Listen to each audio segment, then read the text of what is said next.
خوب اعوذ باللہ من الشیطان الرجیم بسم اللہ الرحمن الرحیم الحمد للہ رب العالمین وصلی اللہ علی محمد وآلہ الطاہرین.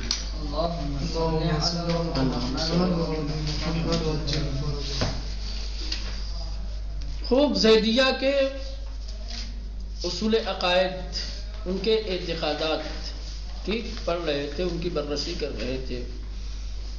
بات پہنچی ہے تیسری اصل زیدیہ کے بنیادی اصولوں اور اصول دین کی باتوں میں سے تیسری چیز ہے وعد و وعید.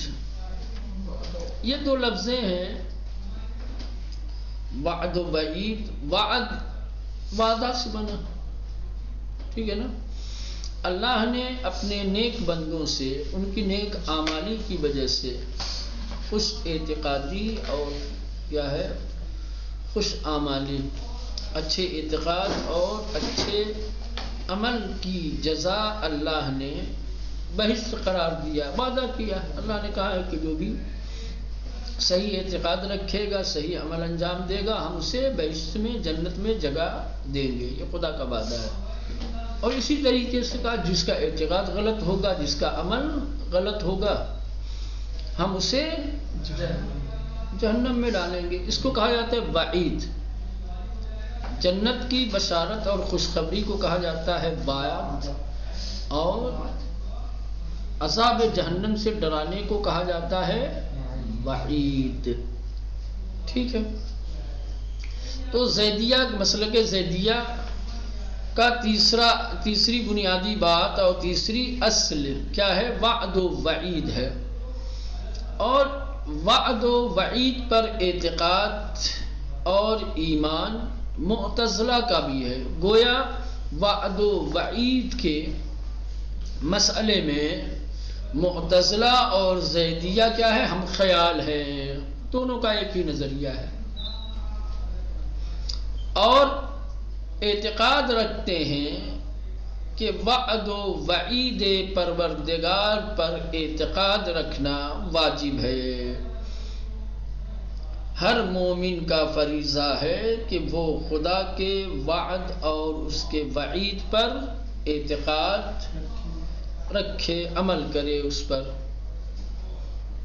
وہ معتقد اور اعتقاد رکھتے ہیں کہ عمل بوعد و وعیدہ الہی، خدا کے کیے گئے وعدے اور اس کی وعید پر کیا ہے؟ عمل کرے. اور یہ عمل واجب ہے.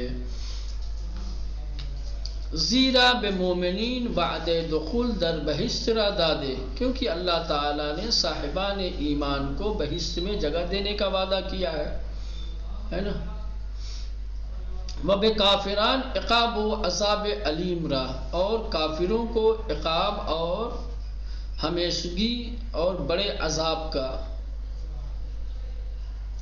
بنا بر ان لہذا باید بوعد و وعید خود وفا کنا، ضروری ہے کہ خدا اپنے وعد اور وعید کو وفا کرے. ظاہر سی بات ہے خدا کبھی اپنے وعدے سے مکرتا نہیں ہے. اللہ نے جس چیز کا وعدہ کیا ہے وہ اپنے وعدے کو وفا کرے گا.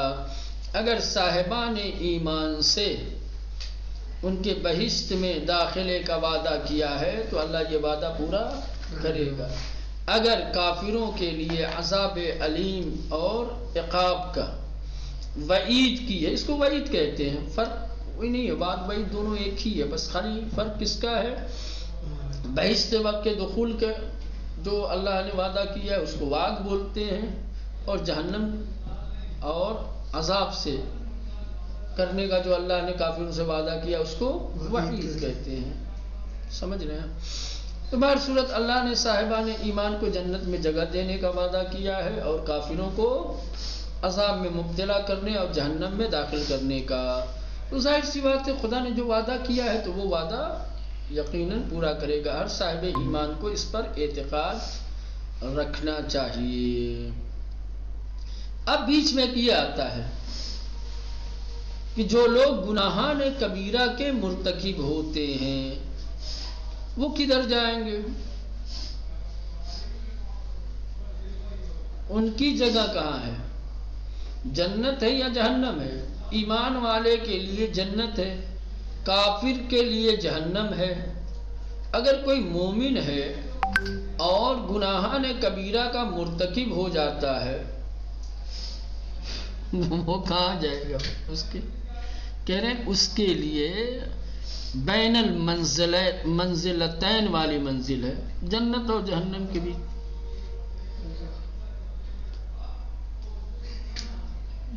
کہ کوئی جنت اور جہنم کے بیچ ہے، یا ہو سکتا ہے کہ کچھ دن یہاں رکھے کچھ دن وہاں رکھے، ہو جائے گا ادھر بھی ہے نہ۔ دوزخ نہیں، دوزخ تو ایک طرف ہے نا، ایک جنت ایک جہنم، بس دو ہی جگہیں ہیں۔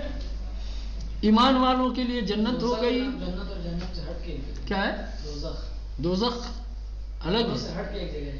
اچھا، میں نے تو یہ نہیں سنا ہے کہ دوزخ وہی جہنم ہی ہے، الگ الگ نام ہے اس کا، یا اس کے طبقات الگ الگ ہے، طبقات کے الگ الگ نام ہے نا؟ اس میں جو بچے وغیرہ مر جائیں گے، یا ایسے جنت ہیں، جنت کے الگ الگ نام ہیں درجات کے اعتبار سے، سمجھ رہے ہیں؟ بچے تو اصلا مکلف ہوتے ہی نہیں، ان کو کون درمیان میں رکھیں گے؟ جانور وغیرہ ہوئے، ان دونوں کو، ان کا جانوروں کی کیا ضرورت ہے وہاں؟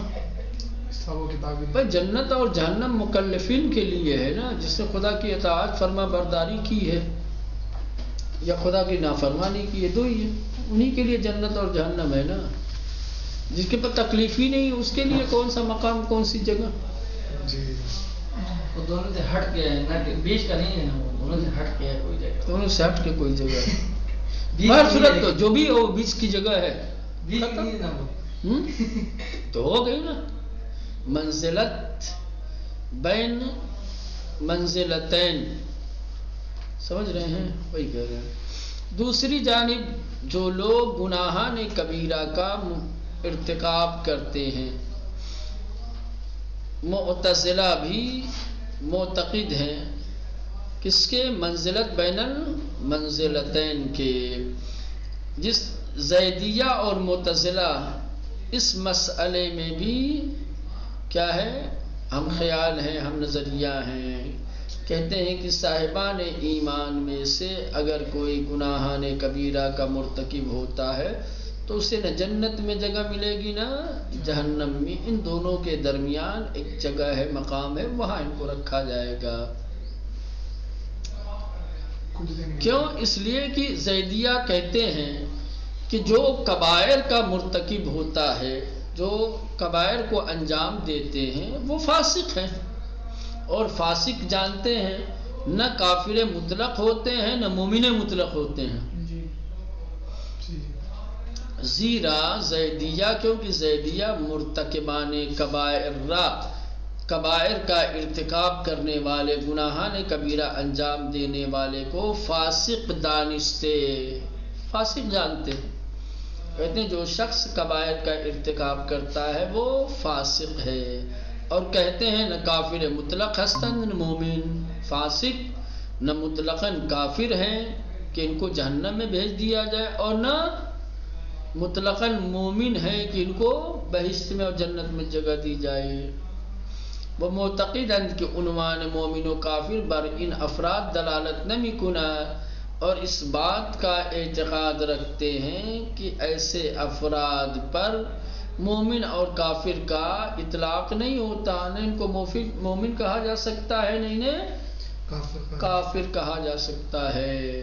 مومن اور کافر کی دلالت ایسے افراد پر نہیں ہوتی۔ ہم چنین معتقدن کہ اگر مرتکبان کبائر بدون توبے بمیرن داخل جہنم خواہن شد بدرآن مخلد و جاودان خواہن سو۔ اسی طریقے سے یہ اعتقاد رکھتے ہیں کہ اگر کوئی گناہان کبیرہ کرنے والا توبہ کیے بغیر مر جائے تو اللہ اسے جہنم میں ڈال دے گا، اور وہ ہمیشہ ہمیشہ پھر جہنم میں ہی رہے گا۔ پھر اس کا مطلب یہ ہوا کہ وہ لوگ جو کبائر انجام دیتے ہیں اور توبہ کرتے ہیں، ان کی جگہ جنت اور جہنم کے بیچ کی ہے، وَإِلَّا کبائر انجام دینے والے اگر توبہ کے بغیر مر جائیں، توبہ کا فائدہ پھر کیا ہوگا پھر؟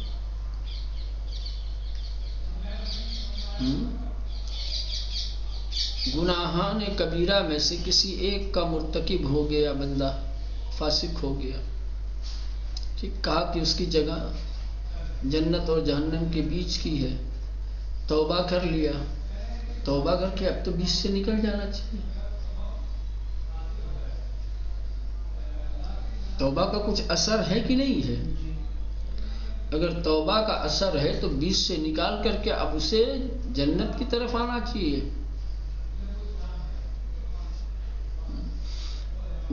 کیونکہ یہ کہہ رہے ہیں کہ اگر توبہ نہیں کرتا ہے تو پھر تو اس کا ٹھکانہ جہنم ہے، تو اگر توبہ نہ کرے تو اس کا ٹھکانہ جہنم ہے، تو توبہ کر لے تو پھر کیا ٹھکانہ ہونا چاہیے؟ جنت۔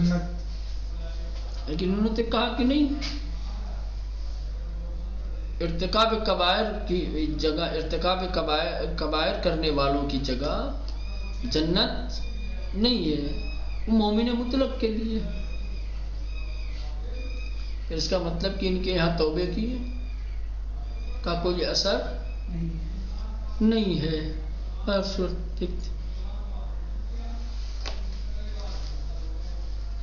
کہہ رہے کہ شیعوں کے اور زیدیوں کے اعتقادات میں سے جو اختلافی اعتقاد ہے ایک یہی ہے، زیدیہ اور امامیہ کے درمیان اعتقادات میں جو اختلاف ہے ان میں سے ایک یہی موضوع ہے، کیونکہ امامیہ کبائر کا ارتکاب کرنے والے کو مومنین میں شمار کرتے ہیں، جبکہ اس کے فسق کے بھی قائل ہیں، کہتے ہیں فاسق ہے لیکن اس کا شمار صاحب ایمان میں ہوتا ہے، اگرچہ اس کو اہل جہنم میں سے سمجھتے ہیں، لیکن ہمیشہ ہمیشہ جہنم میں رہیں گے یہ نہیں مانتے۔ دیکھیں ابھی کیا آپ نے پڑھا، آپ نے دیکھا کہ زیدیہ کبائر کا ارتکاب کرنے والوں کے سلسلے میں کیا اعتقاد رکھتے ہیں؟ کہتے ہیں کہ جو لوگ گناہان کبیرہ انجام دیتے ہیں ان کی منزلت اور ان کی جگہ جنت اور جہنم کے بیچ کی ہے، ان کے اوپر نہ مومن کا اطلاق صحیح ہے نہ کافر کا، نہیں انہیں مومن کہا جا سکتا ہے نہ انہیں کافر، ان کو فاسق کہا جائے گا۔ اگر توبہ کیے بغیر مر جائیں تو ہمیشہ ہمیشہ جہنم میں رہیں گے۔ لیکن امامیہ کیا کہتے ہیں؟ امامیہ کہتے ہیں کہ جو لوگ گناہان کبیرہ انجام دیتے ہیں کیا ہے ان پر مومن کا اطلاق ہوتا ہے، مومن کے اطلاق کے ساتھ ساتھ اس بات کا بھی اعتقاد رکھتے ہیں کہ ایسے لوگ فاسق ہیں۔ کیا ہے؟ فاسق ہے۔ کبیرہ انجام دینے سے دائرہ ایمان سے خارج نہیں ہوتے ہیں، دائرہ ایمان میں رہتے ہیں، ہاں فاسق ضرور کہلاتے ہیں، اور کہتے ہیں کہ ایسے لوگ کہ جو گناہان کبیرہ انجام دیتے ہیں وہ اہل جہنم ہے، لیکن ہمیشہ جہنم میں رہیں گے ایسا نہیں ہے، ہمیشہ۔ تو دو اختلاف ہو، زیدیہ اصلاً گناہان کبیرہ انجام دینے والے کو مومن نہیں کہتے، امامیہ مومن کہتے ہیں، وہ فاسق کہتے ہیں، اور فاسق کو ایک درمیانی حالت بتائی ہے کس کی؟ ایمان اور کفر کی، سمجھ رہے ہیں؟ جبکہ شیعہ کے اعتقاد کے مطابق کیا ہے؟ فاسق ایمان اور کفر کی درمیانی حالت نہیں ہے، ایمان میں ہی ہوتا ہے انسان، دائرہ ایمان میں ہوتا ہے، منتہا فاسق کہلاتا ہے۔ اور اگر ایسے ہی گناہان کبیرہ انجام دیتا رہے تو اس کا ٹھکانہ جہنم ہے، لیکن جہنم میں بھی ہمیشہ نہیں رہے گا، لیکن زیدیہ کے ہاں کیا ہے کہ ہمیشہ جہنم میں رہے گا۔ یہ ہو گیا آپ کے وعد و وعید کے بارے میں۔ اور چوتھی اصل جو زیدیہ کے یہاں ہے، چوتھی بنیادی بات، بنیادی عقیدہ زیدیوں کا، وہ نبوت ہے۔ کہہ رہے ہیں کہ نبوت کے سلسلے میں زیدیہ اور دوسرے اسلامی فرقوں کے درمیان کوئی خاص فرق نہیں ہے۔ نبوت کے سلسلے میں جو اعتقاد، جو ایمان دوسرے اسلامی فرقوں کا ہے، وہی نظریہ، وہی اعتقاد زیدیہ کا بھی ہے۔ جس طریقے سے دوسرے اسلامی فرقے عقلی اعتبار سے نبی کو صاحب عصمت سمجھتے ہیں، ویسے ہی زیدیہ بھی کیا ہے؟ صاحب عصمت سمجھتے ہیں۔ ہر پیغمبر کو ایک نئی شریعت کا مالک اور جس پر وحی ہوتی ہو یہ جانتے ہیں۔ کہتے ہیں کہ ہر آنے والا نبی گزشتہ نبی کی شریعت کو تجدید کرتا ہے، اور یہ نظریہ ہے کہ لطف الہی، توفیق الہی بعثت سے پہلے اور بعثت کے بعد انہیں ارتکاب کبیرہ سے، برے کاموں سے، گناہوں سے خدا محفوظ رکھتا ہے، بچاتا ہے۔ یہاں تک کہ گناہان صغیرہ بھی انبیاء انجام نہیں دیتے، کیونکہ ارتکاب گناہ صغیرہ بھی مقام نبوت کے لیے مناسب نہیں ہے۔ اگر گناہ صغیرہ انجام دیتا ہے تو اعتراضات اور شبہات اس کے سلسلے میں وارد ہوں گے، لہذا ضروری ہے کہ امام گناہان کبیرہ کے ساتھ ساتھ گناہان صغیرہ سے بھی معصوم ہو۔ در بحث پیامبری، نبوت کی بحث میں اختلافات چشمگیری میان زیدیہ و سائر فرق اسلامی، زیدیہ اور دوسرے اسلامی فرقوں کے درمیان کوئی قابل توجہ اختلاف وجود ندارت نہیں پایا جاتا۔ زیدیہ اور دوسرے اسلامی فرقوں کے درمیان نبوت کے سلسلے میں کوئی خاص اختلاف نہیں پایا جاتا۔ زیدیہ نیاز بے پیمبر عقلانی میدانہ، زیدیہ کہتے ہیں کہ انسان پیغمبر کا محتاج ہے، نبی کا محتاج، یہ عقلی بات ہے، ان کے پاس عقلی دلیلیں ہیں۔ عقلی طور پر انسان نبوت کا محتاج ہے،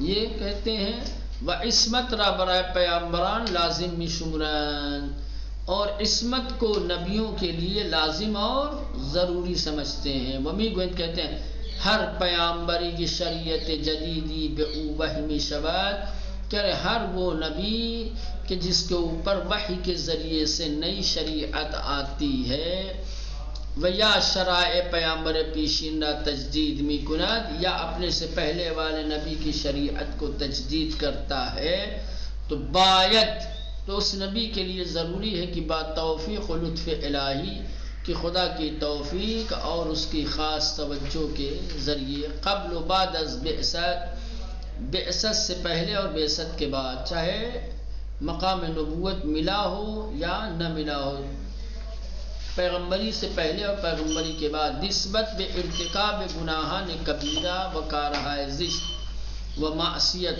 خدا کی نافرمانی، برے کاموں اور گناہان کبیرہ کے ارتکاب سے کیا ہو؟ معصوم باشد، محفوظ ہو، بچا ہوا ہو، معصوم ہو، نبوت سے پہلے اور نبوت کے بعد کسی طریقے کا کی نافرمانی، کوئی برا عمل، کوئی گناہ کبیرہ انجام نہ دیتا۔ وہ ہم چنین نسبت بے گناہان صغیرہی، اور اسی طریقے سے گناہان صغیرہ کے سلسلے میں کہ برائے مقام نبوت زشتاس کہ جو مقام نبوت کے لیے سازگار نہیں ہے، مناسب نہیں ہے، بری چیز ہے. وہ شبہاتی در مورد او بے دنبال دارت، اور جس کی وجہ سے شبہات اور اعتراضات کھڑے ہو سکتے ہیں. معصوم باشد لازم اور ضروری ہے کہ نبی اس سے بھی محفوظ ہو. یعنی کہنا یہ چاہتے ہیں کہ نبی کو گناہان صغیرہ کے ارتکاب سے بھی پاک اور منزہ ہونا چاہیے، تاکہ اس کے سلسلے میں کوئی شبہ پیدا نہ ہو، کوئی سوال کھڑا نہ ہو.